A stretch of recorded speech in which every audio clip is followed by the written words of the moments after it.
I first noticed her in the library of all places. The hum of fluorescent lights above, the faint rustle of turning pages, and the distant whisper of footsteps down the narrow aisles. It all seemed to shrink around her, like the world had agreed to step back and give her space. She looked older than me, mid-40s, maybe, but there was something about the way she held herself that made time irrelevant. Her hands were tucked into her cardigan pockets as she leaned over a textbook, lips pressed together in concentration. I cleared my throat. Need a hand with that? Her head lifted slowly, eyes scanning me like she wasn't sure whether to be polite or curious. There was a flicker there, something between amusement and caution. Depends, she said, voice soft but deliberate. Do you promise not to make it worse? I laughed nervously. She did that, made the room smaller with just a look. I can try, I said. And somehow, in that simple exchange, it felt like a challenge. A spark I hadn't expected. We settled at the corner table, a stack of notebooks between us, pencils clicking against paper. I noticed her fingers linger on the edge of the table, then curl into the soft fabric of her cardigan. She was meticulous, precise, almost painfully careful with every word she wrote, but when our hands brushed reaching for the same pen, there was a jolt, a quick, electric pause. She didn't pull away. She didn't flinch. She just glanced up, and for a moment, her smile was soft, almost secretive. "You're distracting me," she said. Not an accusation, but like a confession. I swallowed. "I am." "Yes," she said, eyes lowering to her notes, but I caught the curve of her lips. "But you're the kind of distraction I don't want to lose." My chest tightened, and I had to look away, pretending to study the page in front of me, but I couldn't stop noticing the subtle tension in her shoulders, the way her hair fell just so over one side of her face, the way she seemed simultaneously in control and unguarded. We worked side by side, and for the first time in months, the world outside that small corner felt like it didn't exist. She laughed at my dumb jokes, a sound soft enough to make me want to lean closer and memorize it, but I kept my distance, polite, careful, knowing the line I wasn't supposed to cross. And yet, every glance, every shared note, every accidental touch felt like a bridge slowly building between us. Then she looked at me, eyes catching the light in a way that made my stomach drop. "Do you always make studying feel like this?" she whispered. I shrugged, heart hammering. Maybe I just study better with the right company. Her smile faltered slightly, just for a moment, and I wondered if she realized what she was doing, how much of herself she was letting me see. Older, wiser, but still human, still capable of being seen. The library clock ticked on, unnoticed by either of us. I finally lifted my gaze, and in that fleeting second, I thought I saw something like longing, hesitation, and something dangerously close to hope flicker across her expression. Then the quiet moment shattered, the sharp ring of her phone on the table. She picked it up, glanced at the screen, and froze. Her lips parted, but no words came out. I leaned closer, hard in my throat, trying to see what had caused her pause, and her eyes met mine, wide, uncertain, and full of something I couldn't name. Somewhere between the pages, the silence, and the brush of fingers, I realized that this was the beginning. And maybe, somehow, we had already crossed the line neither of us was supposed to. I watched her stare at the phone for what felt like an eternity, thumb hovering over the screen. She didn't answer, didn't move, and I couldn't help the curiosity and worry that twisted in my chest.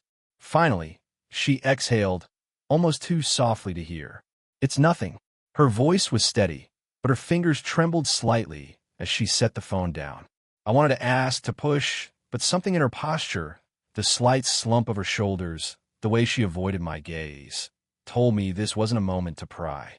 Instead, I focused on the way the light hit her hair, the subtle lines at the corners of her eyes that hinted at decades of laughter and worry, and I felt a strange mix of awe and fear. It wasn't just the age difference that made this complicated. She had her life, full of responsibilities I couldn't touch, experiences I could barely imagine. And me, 20, still figuring out who I was, what I could give, what I could take. Yet, here we were, sharing this quiet, fragile intimacy. She looked up suddenly, catching me staring, and smiled faintly. "You're different from everyone I know," she said. Her words weren't a compliment or a tease, just observation. I felt it like a spark, dangerous and thrilling. I wanted to tell her I felt the same way, that every time she laughed or frowned, or even just brushed a strand of hair from her face, I felt like the world had stopped. But I didn't. Instead, I said I noticed things. Her gaze softened. I can tell. There was a pause, heavy with unspoken truths. I thought about why I was drawn to her. The warmth she hid under a layer of composure, the patience in her voice, the way she listened without judgment. And I thought about what made it forbidden. Our worlds were too different, our lives not meant to intersect like this. She was mature, experienced, maybe even untouchable. And yet, every day, I wanted to challenge that. You ever feel like life just throws you into moments you can't explain? I asked, my voice quieter than I intended. She glanced at me, then back at her notebook. All the time, she admitted. Her fingers tapped the table, absent-mindedly, as if tracing invisible patterns only she could see. Sometimes I think, I shouldn't want things I know I can't have. Her honesty struck me. I wanted to reach across the table, to take her hand, to tell her I felt it too, this impossible, delicious tension, but I hesitated, knowing it would change everything between us. Still, I didn't pull away when our fingers brushed again, just a fleeting touch that sent warmth up my arm. She didn't flinch either. For a moment, we existed only in that touch, the library fading away, rules and boundaries suspended. And then she laughed softly, a low, intimate sound, and I realized something dangerous. I was already falling, in ways neither of us could admit. The bell over the library door rang, but for the briefest moment, it didn't matter. Our eyes met, and I caught the flicker of longing, hesitation, and maybe even permission. The next day, I found myself standing outside the cafe she liked, the one with the soft jazz in the background and the scent of fresh bread lingering in the air. I wasn't sure why I came, except that the thought of not seeing her made my chest ache.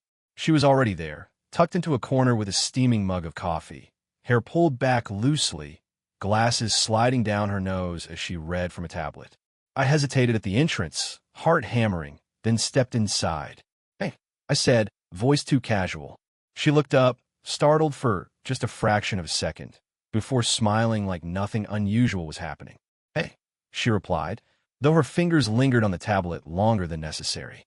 We sat together, the table small, crowded with 2 cups, a notebook, and an unspoken tension thick between us. For a moment, it was comfortable, familiar, the way it had been in the library, but then the air shifted. "Did you, study last night?" I asked, trying to sound casual. "Yes," she said softly, eyes meeting mine. But I couldn't focus. I kept thinking about. She stopped, lips pressing together as if she'd said too much. I felt my stomach twist. "Me?" I asked, barely above a whisper. She hesitated, looking away. "Maybe," she admitted, voice low. "I shouldn't. I know I shouldn't." The words hung between us, heavy and dangerous. I wanted to lean across the table, bridge the gap, let her know I felt the same, but then movement in the cafe caught my attention. Her phone buzzed. She glanced at it, her eyes widening. A man's name flashed on the screen. Husband. Ex-husband? I didn't know. But the shift in her expression was enough to freeze me in place. She quickly silenced it, hiding in her bag, but I'd seen it. "I have obligations," she said, finally meeting my gaze. "I can't, this..." Her voice faltered, but her hand brushed mine across the table. A fleeting touch, electric, a whisper of what could happen. I clenched my fists under the table, trying to stay calm, but my mind was racing. Every fiber of me wanted to reach for her, to close the distance, to say I don't care about the rules. And then, without warning, she leaned forward, closer than either of us should. Our faces were inches apart. My breath caught. I could feel her warmth, smell the faint hint of her perfume, and for one impossible heartbeat, the world disappeared. "Maybe we shouldn't," she whispered, but her voice was trembling. Her eyes searched mine, unsure, conflicted. Before I could respond, the cafe door opened, and her assistant, or maybe her husband, stepped in, scanning the room.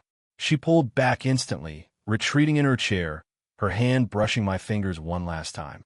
A pang of longing and frustration hit me. I wanted to say something, anything, but the words stuck in my throat. She wasn't mine, and yet, in that tiny cafe corner, every stolen glance and accidental touch had already claimed a piece of me. I left with my coffee untouched, the taste bitter, my mind spinning. I knew this was dangerous, reckless, maybe even wrong. But for the first time, I didn't care. And somehow, I knew, despite every boundary, we were already tangled, and neither of us could pull away. I couldn't stop thinking about her. Every time my phone buzzed, every time I walked past the library, I half expected to see her there, smiling, that soft warmth that had wrapped around me since the first day. And yet, there was something else, something I couldn't name at first until I saw him. Her colleague, or maybe just a friend, I didn't know, leaning too close, laughing too easily, brushing her shoulder as they talked. I felt it before I realized what it was, a tight, choking jealousy I couldn't control. My hands curled into fists in my pockets, and my stomach churned with something raw, urgent. I tried to tell myself it wasn't mine to feel, that I had no right to interfere, but the moment I saw her smile at him, something in me snapped. I wanted to storm across the room, to grab her hand, to make her look at me like she did when it was just the two of us. But I didn't. I stayed frozen. The cafe feeling too small, too loud, and yet entirely empty without her attention. Later, when we were alone, thank God, we sat in the quiet of her apartment, the city noises outside dim and distant. She poured tea, hands slightly shaking, and I noticed how every line in her face seemed sharper in the soft lamplight, how the weight of her life pressed down on her even here. "Why did you stay?" she asked suddenly, eyes avoiding mine. "Why didn't you say anything when you saw?" I felt heat rise to my cheeks. "Because I didn't want to scare you off," I admitted, voice low. I couldn't. I stopped, realizing that every word was true.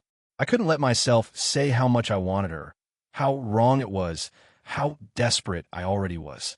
She set the cup down, finally looking at me. Her eyes were wide, searching, almost pleading.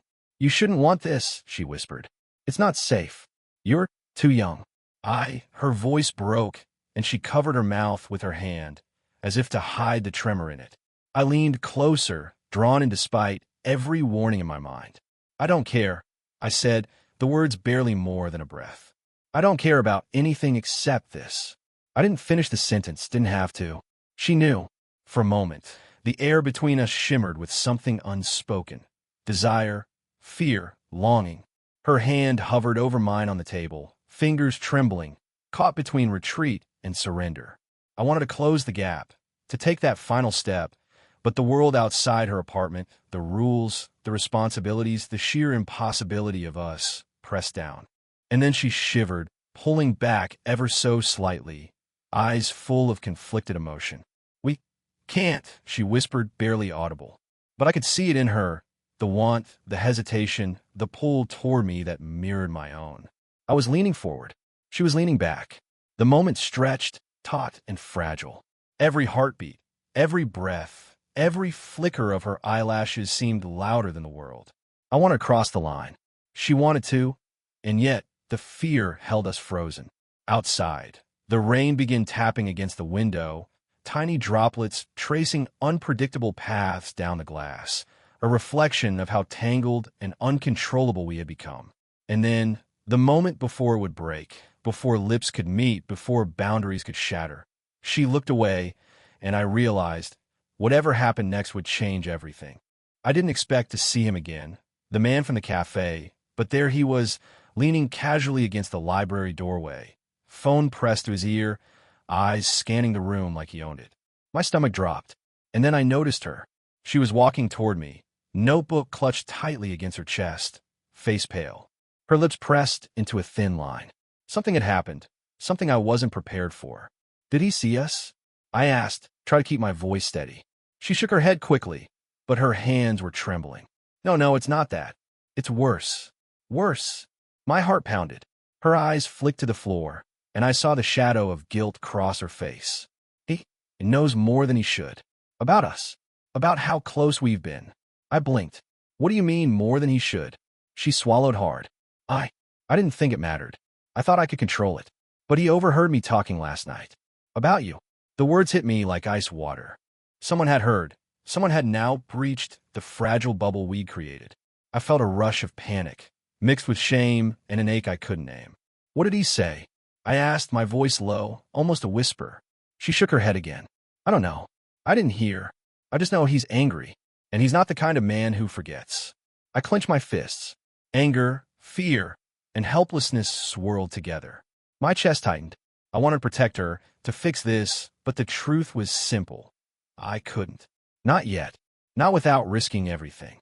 Her eyes met mine, wide and raw, and in them I saw the same storm I felt inside. I shouldn't have let it go this far, she said, voice breaking. I shouldn't have let myself feel.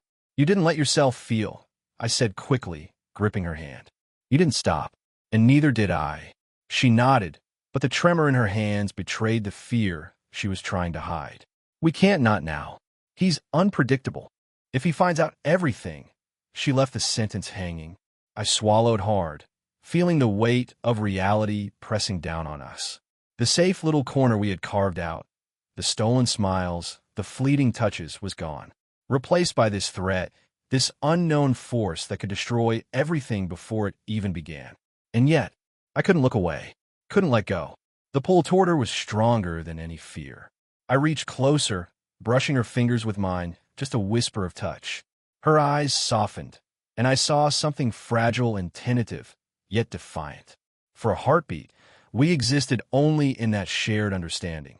We had crossed a line, we couldn't pretend anymore, and the world outside didn't matter. Not in that moment. The library clock ticked relentlessly, echoing the tension in my chest. And then, from behind the stacks, a familiar voice called her name. I turned, heart in my throat, and saw him. The man who now knew. The man whose presence threatened everything. She froze. I froze. And I knew, in that instant, the story had changed. Forever. I saw the tension in her eyes before I even reached the café. The same café where we had laughed, almost kissed, almost crossed lines we weren't supposed to. But today, the air was sharp with fear, anticipation, and something else, something I recognized in myself. Desperation. She was sitting alone, hands wrapped tightly around her mug, knuckles white. The world outside seemed impossibly bright and indifferent, while inside, every second stretched and twisted with the weight of what had to happen. I can't keep pretending, I said, voice rough, breaking before I could stop it. I can't keep pretending I don't feel this. I don't care about the rules, about what's safe. I care about you. Only you. Her eyes widened, and for a moment, the vulnerability I rarely saw in her made me pause. She was so composed in public, so guarded, and now, right here, she was raw, unprotected, and scared me, terrified me. And yet, I couldn't stop. You're reckless, she whispered, shaking her head. But her hand twitched toward mine across the table. You don't understand. Everything about this, it's dangerous. I don't understand, he interrupted softly, leaning closer. I understand more than you think. I know it's risky. I know it's complicated. But I've thought about nothing else.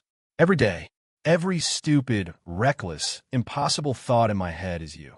Her lips parted slightly, eyes glistening. She wanted to argue, to retreat, to claim control like she always did, but I saw the hesitation, the longing, the silent surrender in her gaze. And I knew she felt the same. For a moment, we just stared at each other. The cafe noises, the hum of the city outside, faded. It was just us, raw and exposed, suspended in the space where everything we wanted collided with everything we feared. I can't promise it'll be safe, she whispered finally, her voice breaking. I can't promise it won't hurt. But she trailed off, and her fingers brushed mine, tentative at first, then with a boldness that made my chest ache. I gripped her hand. I don't need safe. I don't need easy. I just need you. She leaned forward just slightly, enough for our foreheads to touch, breaths mingling.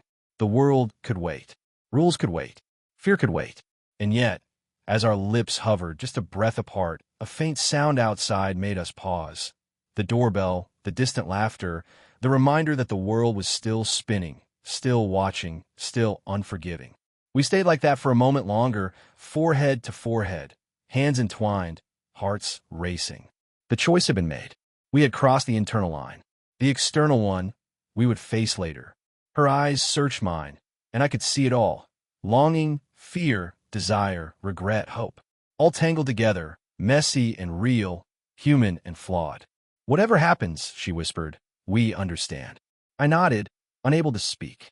And in that moment, I knew we had chosen each other, even if the world didn't approve, even if everything else was uncertain.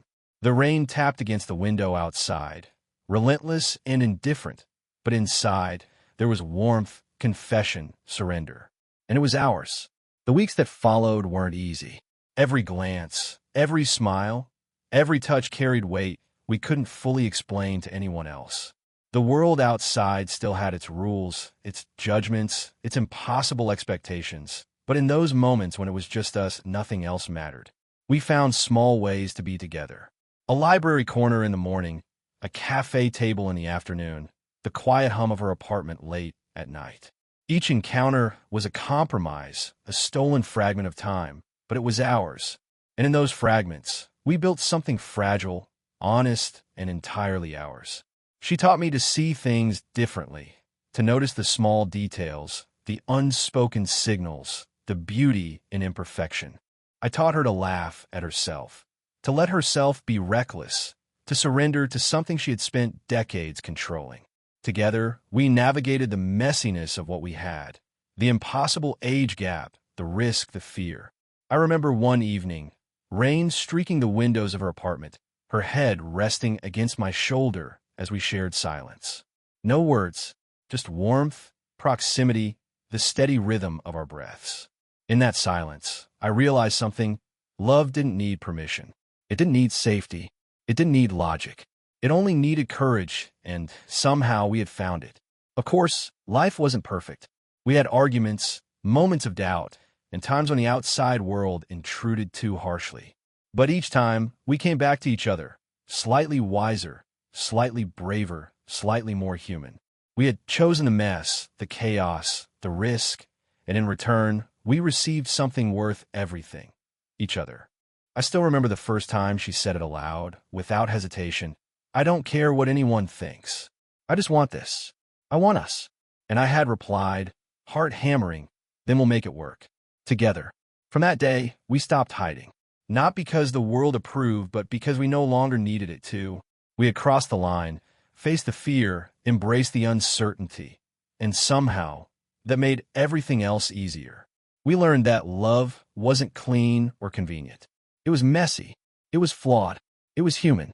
And in that mess, in that imperfection, we found truth. Now, when I look at her, her laughter, her scars, the way she hesitates just long enough before smiling, I don't see the years, the risks, or the fear. I see everything worth holding on to. And I know, without question, that no matter what happens next, this, us, will always be a part of who we are. So here we are, together. Fragile, flawed, perfectly human. Did you enjoy the story? What kind of stories would you like to hear next?